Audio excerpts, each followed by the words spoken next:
अगर आप भी चाहते हैं राकेश राज भोजपुरी म्यूजिक की चैनल से नए नए गाने सुनने के लिए इस लाल बटन को दबाकर चैनल को सब्सक्राइब करें और साथ में बेल आइकन दबाना ना भूलें। RRB Music presents Rampur Purnivas Support. Mixed by DJ Rakesh Sahu. Presented by Rakesh Sahu. Raksha Bandhan के दिन बा एगो भाई अपना बहन से बचपने में साथ छूट गई बा। देखी वो भाई अपना बहन के याद करके का कहता, आई सुनी जाए गाना के भाव से। मोरे बहिनी रे सुना मोरा लागता कलाई, मोरे बहिनी रे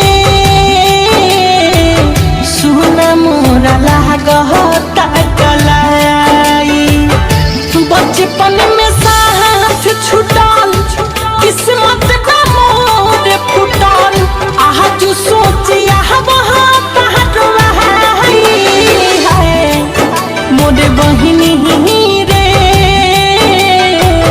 सुना मोरा लागता कलाई,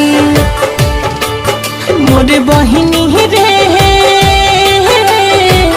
सुना मोरा लागता कलाई।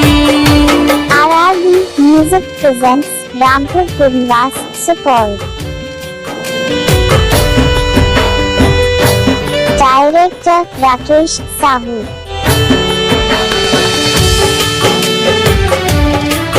Singing by Rakesh Sahu.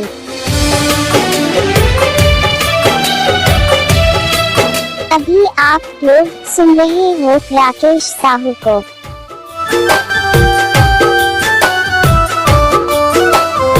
RRB Music presents Rampur Purnivas Support. राखी के दिनवा मनवा रहता उदास हो, बड़ी खुश रहती बहिनी रहती जे पास हो। RRB Music presents एक शानदार प्रस्तुति। राखी के दिनवा मनवा रहता उदास हो, बड़ी खुश रहती बहिनी रहती जे पास हो। हीरा मोती के संगे देती सोना चांदी, बहिनी के राखी के बन्हाई हो। मोरे बहिनी रे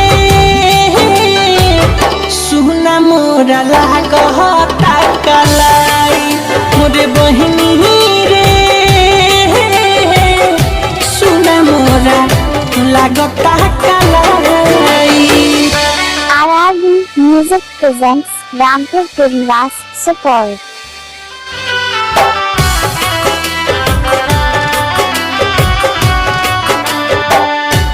Mixed by DJ Rakesh Sahu.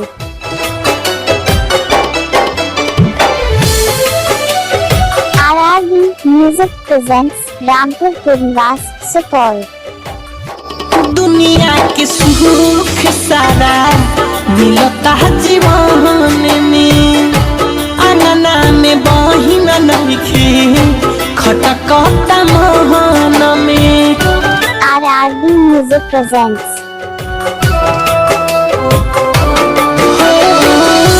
दुनिया के सुख सारा मिलता जीवन में, अंगना में बहिन नइखे खटकता महन में।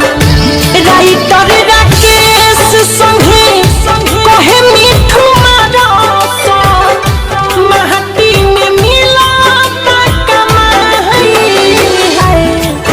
मोरे बहिनी रे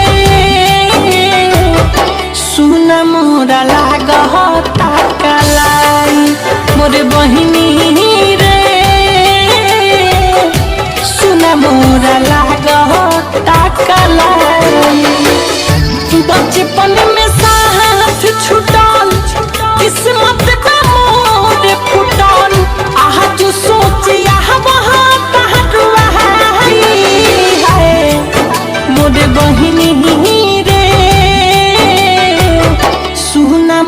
जाला गहता कलाई मोरे बहिनी रे सुना मोर। RRB Music presents Rampur Purniwas, Supaul।